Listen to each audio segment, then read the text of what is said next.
Hello, students. As promised, we're going to be going through Chapter 14 virtually so that we have enough time in class for quiz number 4 and our guest speaker from ELU. So I'm going to start off with the chapter. It's all about culture. And a culture is a society's personality. Culture is the accumulation of shared meanings, rituals, norms, and traditions. Culture is, as we said, a society's personality. And when we hear the term culture shock, it means when we are immersed in a different culture and feel the effects that are much different than our own culture. Some of you may have had that feeling when you first came to FAU, or when one of your family members came here to the United States, or when you went somewhere to visit. Understanding culture. Products can reflect underlying cultural priorities of a particular period of time. So what do the following products say about our society? The first one is the TV dinner for the United States.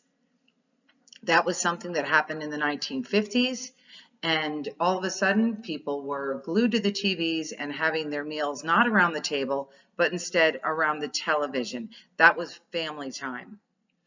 Cosmetics made of natural materials without animal testing tells you that that society cares about animals and about the products that they purchase, and they stand up for it. They don't buy products that are tested on animals. They are going for companies that have a little more transparency. And lastly, pastel carrying cases for condoms. While certainly back when the TV dinner was popular in the 1950s, this would never even be heard of. So basically, this means that we're more of an open society, and it doesn't matter who carries the condom, male or female, that we are practicing safe sex, and we're doing it regularly in this particular culture. A cultural system consists of these functional areas. And first off, culture continuously evolves. Ecology, the way the system adapts to its habitat. The technology a culture uses to obtain and distribute its resources shapes ecology. And certainly that has to do with our culture, with the technology we use, the way we receive information, the way we receive packages.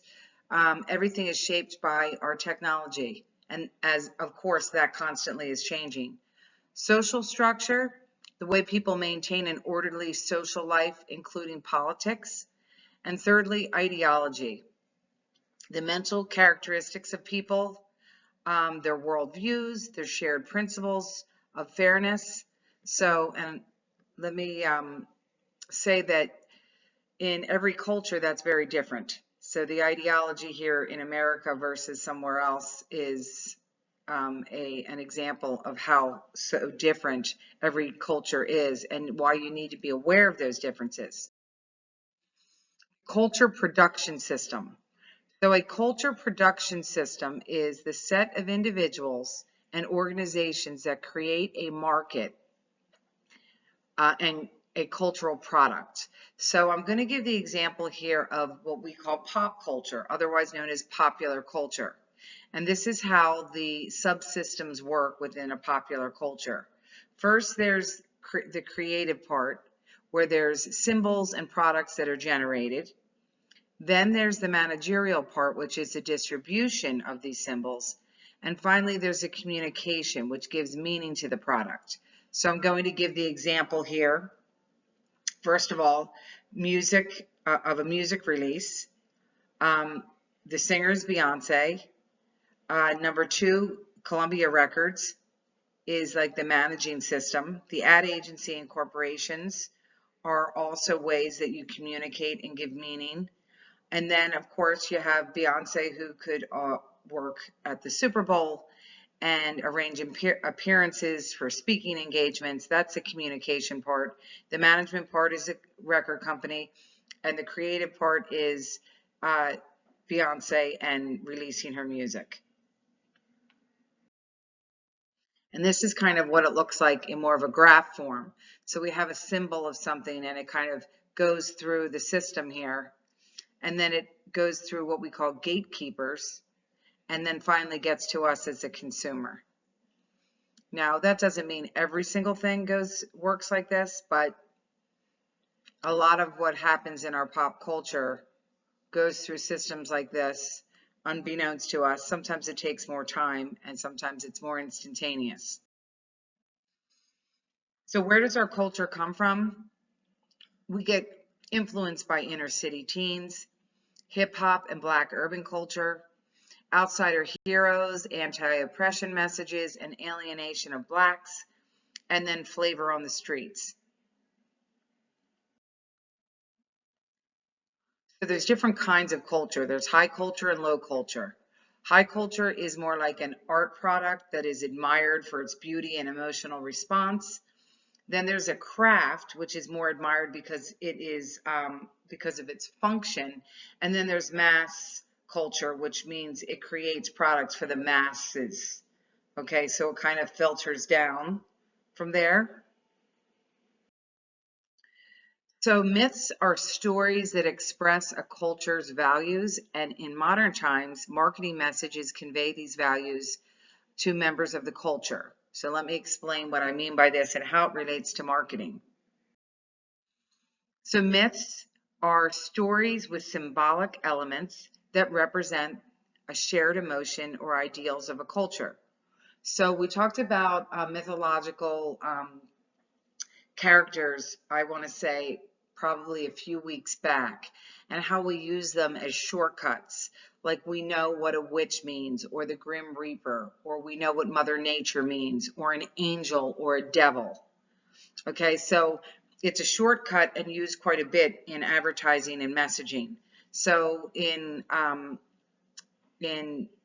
our culture, the story characteristics include things like a conflict between opposing forces. The outcome is a moral guide for people. The myth reduces anxiety for providing guidelines, and many Greek and Roman gods are associated with brands. So consumer fairy tales such as Disney, where Cinderella, Disney is used for many Cinderella type weddings. It's that popular. It's that fairy tale, that fantasy.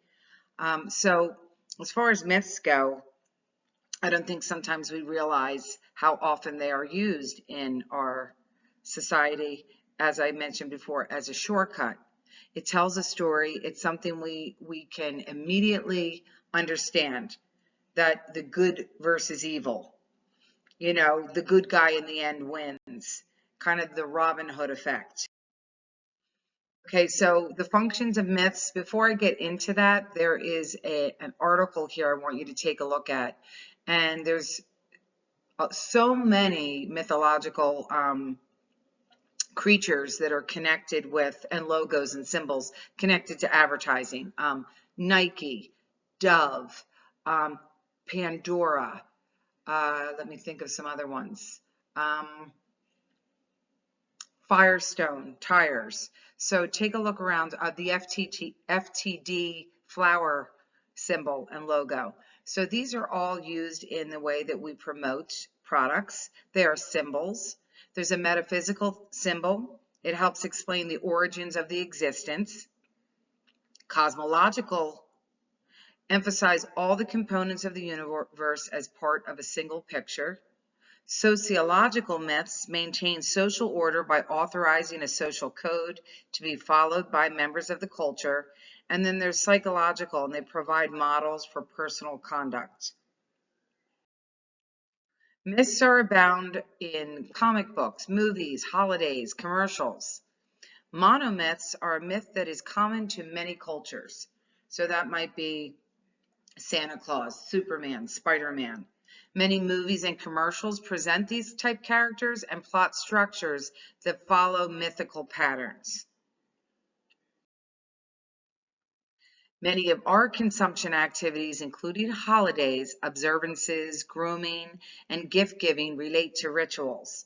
And you know, that was one of your field exercise is to think of some kind of a ritual, rite of passage that you go through, and it makes you question why you do it. Okay? So rituals are a set of multiple symbolic behaviors that occur in a fixed sequence and that tend to be repeated periodically. So we think of things like trips to Starbucks, Sunday brunch, beauty rituals, exercise rituals. And there's rituals, artifacts. So these are things like birthday candles, a diploma for your upcoming graduation, wedding rice. There's also ritual script, okay? A sequence in which we use these artifacts. So we think about a wedding. So in our textbook on page 526 and a couple pages in, it talks about a wedding and the rituals behind throwing rice, wearing a veil, having a bridal party, having a best man, all these kinds of things. Really, the origins of them are actually somewhat frightening. The reason you wore a veil was so no one recognized you. The reason you had a bridesmaids is so that if someone was going to capture the bride, they were confused with the women that were there. There's just a lot of different rituals connected to a wedding that are a little off-putting. So take a look at them. You'll be very surprised. Fortress brands are brands we use to perform these rituals. So it could be like a bottle of champagne or Gatorade at a playoff game. Common rituals also come in the form of beauty, like grooming, combing our hair, brushing our teeth. It could be gift giving at the holidays.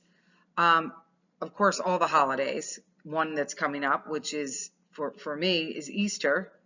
And then there's rites of passage, things like Hell Week for fraternities. So holiday rituals include things like Christmas, where we make Christmas cookies and wear hats and wait for Santa. Halloween, where we carve out jack-o'-lanterns and dress up and give out candy. And then Valentine's Day, where we, give our loved one, our significant other, a show of affection, that they are the love of our life. And there's a new one to that, which is Galentine's Day, which I like to see. So if we were in class, I would say, explain some of your own family holiday traditions and how they affect your behavior as consumers. So some of the answers I would think I would get from you would be things like gift giving and certain times of year when you're, out buying gifts for people. We usually think, Black Friday, right after Thanksgiving, is the frenzy of like getting good deals, and Cyber Monday. And that affects our behavior because, we want to get good deals and sales, and we end up giving these gifts during the holiday, for example. It could be something like dressing up for Halloween and finding a really cool character to be. So think about your traditions and how that affects your behavior. So rites of passage, rituals, are rituals we perform to mark a change in our social status. So a rite of passage could be you leaving for college, okay, that first separation. Liminality could be learning and understanding the way around the campus, where your classrooms are, where your dorm is. And then aggregation turns to society. So now you've been at school, you're a freshman, you're the big man on campus, so to speak, or big woman on campus.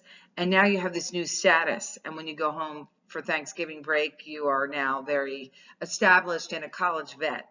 So that's what those things mean in terms of college. So gift giving, there are stages of gift giving. I know you're thinking, really, I just give a gift. No, there's more to it than that. There's a gestation where the giver procures an item. The second part is you give the gift to someone through an exchange. And thirdly is called reformulation. The giver and the receiver redefine their bond. Negatively can arise if the recipient feels the gift was inappropriate or inferior, or positively if they really nailed it and really understand that person and get them something that they would never get for themselves. Okay, now we're getting into sacred and profane consumption. So the word sacred in this context does not mean something religious. I want to point that out. So sacred consumption, it involves objects and events that are set apart from the normal activities and they're treated with respect or awe. So it could be like instead of a regular dress, you're wearing a wedding dress. That's like a sacred dress. Your morning coffee is a sacred ritual. Profane consumption just involves consumer objects and events that are just ordinary or not special. So getting back to, say, a wedding dress, which is sacred, versus profane would be just a regular dress you might wear to the office or every day. Sacralization occurs when ordinary objects and events and even people take on a sacred meaning.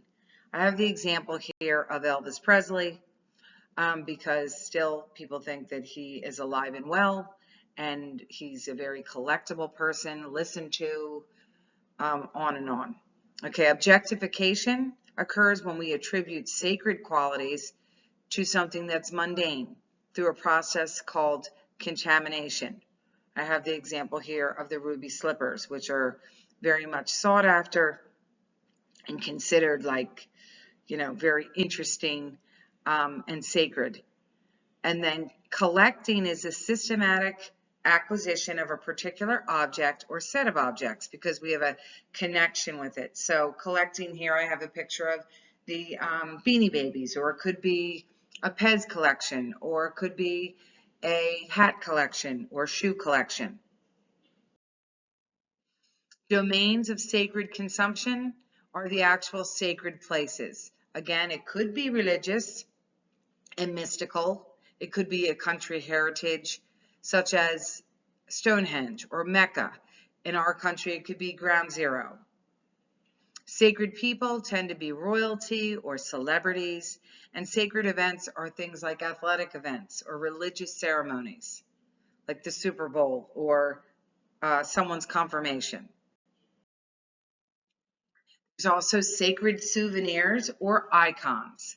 So it could be something local, like a regional wine, something pictorial, like a postcard or a photo. A piece of the rock could be like a seashell. A literal representation could be like a mini icon here, like the Statue of Liberty. And then markers could be logo-oriented, like t-shirts or something. I'm sure at some point when you've traveled, you've picked up one of these items for yourself or somebody. Desacralization is when a sacred item or symbol is removed from its special place or is duplicated in mass quantities and it becomes profane and it's lost its specialness. Religion has somewhat become desacralized or sacralized, if you want to say it that way, because Christmas and Ramadan, they're celebrated as secular, more materialistic occasions, even though someone might not practice Christianity. So they still celebrate Christmas. It's kind of like one of those kinds of holidays that have been desacralized. So new products, services, and ideas spread through the population over time. And there's different types of people are more or less likely to adopt them during their what we call a diffusion process. So think about the adoption rate.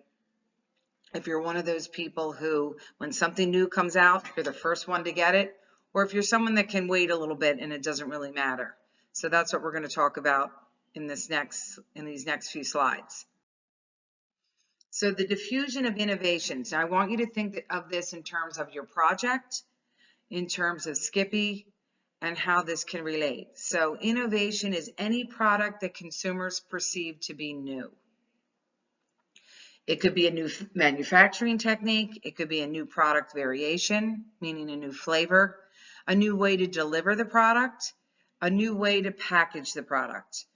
And the diffusion of innovation means successful innovations has spread through the population at various rates. So I have a skateboard here because that was really started years ago in the 60s, I believe, in California, where it was just a bunch of kids skateboarding in pools. They took a board and stuck some wheels on it, and now that's something that every teenager is interested in getting in skate shops like Zoomies or something like that in your basic mall. So there's types of adopters. There's, like I mentioned before, there's that early adopter as soon as something comes out and there's a growth rate. And then you say, well, I'm the early majority. I'm going to wait from the beginning. And then it hits maturity. And then you go into late majority and then laggard. So I think in terms of anything new that came out, it could be something like a CD player, an Apple Watch.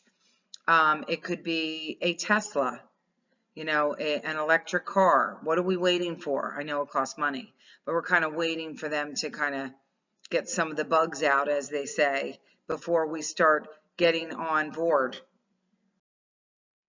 So there's three types of innovation.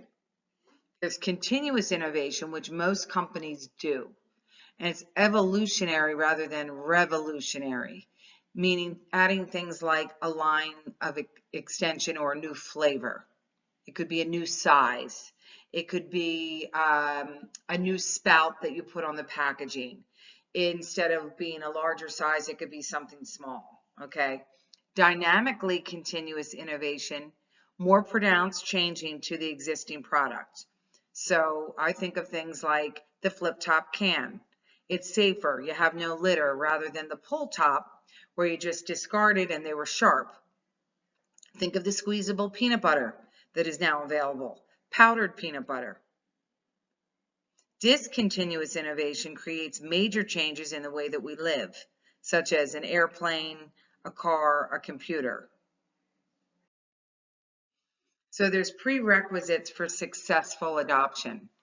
Not everybody loves change, okay? So this innovation called compatibility should be compatible with the consumer's lifestyle. So when I think of things like powdered peanut butter or squeezable peanut butter, that's compatible with that on the go. I don't want to dirty a knife. I want to make my life easier, easy storage, easy packaging. Trialability, people are more likely to adopt an innovation if they can experiment with it prior to the purchase. So it could be something like a trial size flavor that you put out there. Also, there's places you can go where you can actually touch the product, like a Brookstone, or even I think of different places you can try out the Apple stores and try out the technology. Complexity, a product that is easy to understand will be chosen over competitors. Okay, make it easy for the customer. Have 3 to 5 steps, not 15 steps. Observability. Innovations that are easily observed are more likely to spread. No pun intended here. Think Skippy Squeezable on an apple or a cracker, right? I can see that that's easy. It's a parent that's, you know, wants to take a break and have a snack. Look, quick, easy, stick it on, you're done. Relative advantage means that the product should offer a relative advantage over the other alternatives and their competition. So the other alternative is how will I can have like a small package. They have portable peanut butter. You can use a knife. Okay, now you can squeeze it. Okay, think of all those kinds of products. Why not do it for peanut butter? So where does your product or service fit in the innovation model? That's what you need to think about and talk about in your paper. And you can also use that as one of your concepts that you can relate back to the project. So many people and organizations play a role in the fashion system that creates and communicates symbolic meanings to consumers. Okay, the fashion system. It includes all those people and organizations involved in creating symbolic meanings and transferring these meanings to cultural goods. So any of you that have ever been in the fashion business, work in retail, but fashion is the process of social diffusion where some groups adopt a new style. Many of us want to be in fashion, and this motivates us to want to buy, but all that kind of fashion repeats itself, whether it be bell bottoms or tighter jeans or ruffles or certain types of wider collars. All of those things kind of go in and out of fashion. Fashion products reflect a cultural, artistic tradition and history. And I wanted to mention something about fashion and COVID. So obviously, people have not been buying clothes for the office or social. So there's been more of a digital innovation for fashion. They've had to reset the way that they meet their customer because they want to give the same kind of customer experience that they would get in brick and mortar, which clearly we couldn't do during COVID. So many companies have done a variety of things to help us feel connected with their brand and not have regrets about ordering products. So it is interesting. Even the athleisure area has really grown because people are saying, hey, I'm working from home. I don't need to get dressed up. The behavioral science perspectives and the models of fashion. So I have some pictures here for maiden form, which is undergarments, bras, underwear for women. But it's interesting how they look at fashion through the years. And it's like, gosh, what have we done with ourselves here? It says, isn't it nice to live in a time when women aren't being pushed around so much anymore? Which obviously has a double meaning. So psychological, we conform, express our personal style. Economically, if we know that something's rare or it's scarce, it commands prestige when it comes to fashion. Sociological, subcultures adoption of fashion and its diffusion. So you think of like grunge, even hip hop, and how it came through certain parts of our country. And then it diffuses and it just becomes commonplace to wear something like wholly ripped jeans or, a shirt, cropped shirt, or a shirt off the shoulder, or cropped pants, or whatever the case may be. Medical meme theory, a phrase or a picture that goes viral. So fashion follows cycles and reflects our cultural dynamics. I really found this interesting, starting out with the 1900s and going up to only 1980 here. But you can see the shoulder pads come out and the cinching of the waist and the pantsuits and how you wore a hat, and then the dresses became shorter and not so long in some cases. So take a look at these. I think you'll find them interesting. So the other parts of fashion are the adoption of fashion. So there's an acceptance cycle, the way we identify different classes of fashion with regard to their length of acceptance. So there's classic fashion with extremely long acceptance, like a classic black dress or a classic crisp white dress shirt. Then there's fads that have no meaningful function. They spread impulsively. They diffuse rapidly. They gain quick acceptance, but then die out quickly. So I'm sure you can find your own example, but I found these ridiculous sunglasses that really have no purpose from the 80s that everybody was wearing. So you can think of things like scrunchies, anything you can think of that was kind of like the fad of the time through high school or college. And then acceptance rates of things in fashion. Um, so the fad dies out early there on the left, the pink. Then fashion has a bell curve, but then classic fashion really just keeps going and slowly peters off, but it lasts a long time for years. So if you hear someone say that's classic, that's what they mean. Over time, it doesn't matter when it happens. It's always something that will be accepted. So the last few slides we're going to talk about are global cultures and the differences. And we've kind of brushed upon this in both my advertising and consumer behavior class, but what drives consumers in other cultures? Global consumer culture unites consumers around the world by their common devotion to a brand name, consumer goods, movie stars, celebrities, and leisure activities. I have McDonald's here because this is a global company. Everybody knows McDonald's, whether it's French fries or something else. Their Big Mac, their apple pies, their milkshakes. Yet in every different culture across the globe, they have their own special take on the cuisine. But we still know those golden arches. We still know the McDonald's red and yellow. So that's kind of one of those common traits, logos that unites us as consumers. No matter where you go in this world, if you saw this, even without the McDonald's spelled out, you would know what it meant. So products that succeed in one culture may fail in another if marketers fail to understand the differences among consumers. We talked about this last chapter where there was definitely some blunders in many cultures, Hispanic and Asian. Many blunders have been made throughout marketing history, but now, as mentioned before, there's these niche agencies that are handling cultural differences and nuances.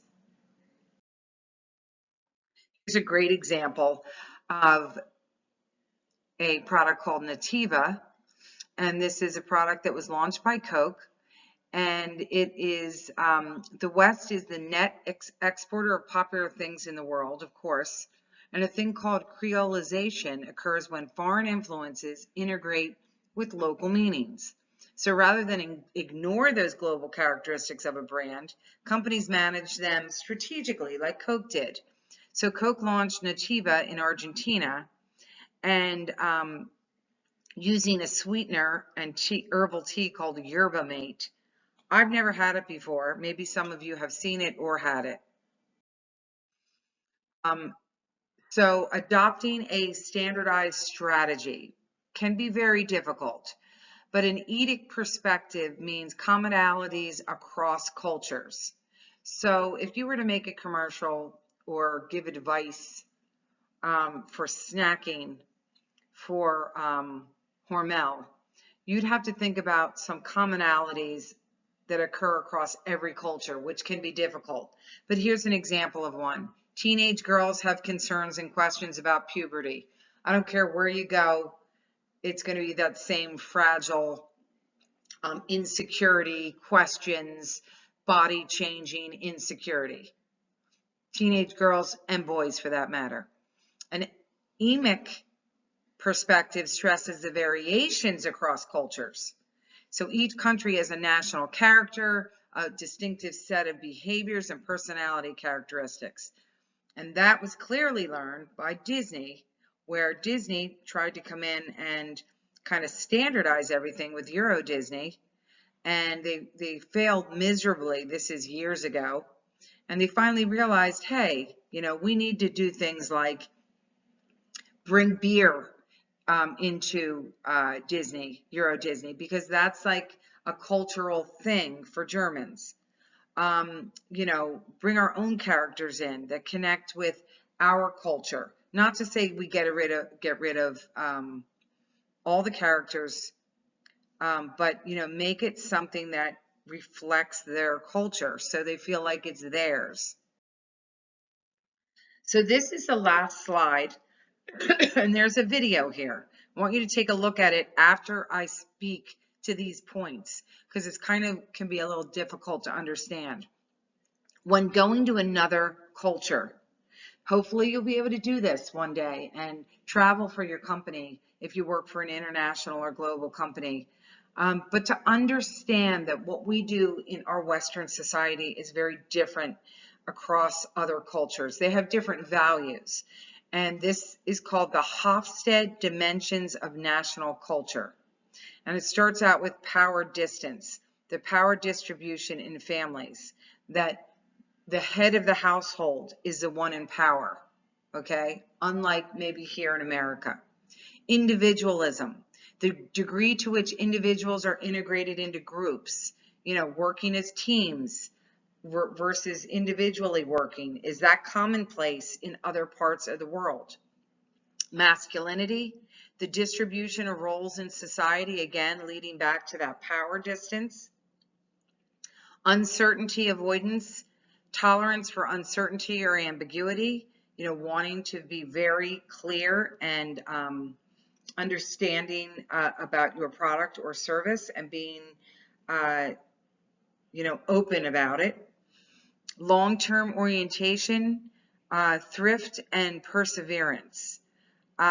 Really, how long is this relationship? Does it take a long time to create a relationship? It's not like we meet and the next thing you know, we're best friends. Some cultures need to have that long-term relationship before there's trust. And indulgence versus restraints. Does the society reward having fun in life? Or do they reward someone who has more restraint and they don't show that other side of their personality? So all these kinds of dimensions are very important when it comes to doing business successfully or communicating to another culture, because you don't want to offend them.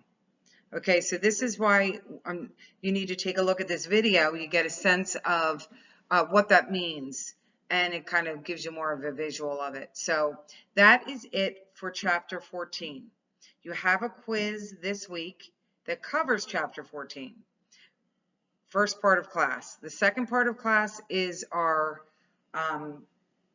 guest speaker, Lexi from ELU. She'll be talking about brand marketing and how she starts from scratch with one of her clients and builds the brand from the logo to the coloring to the psychology behind what she does.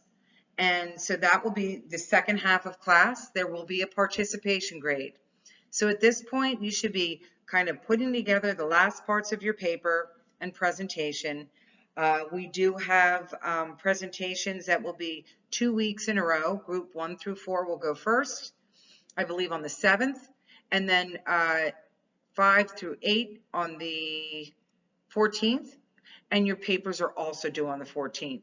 So if you have any questions between now and next week, please email me.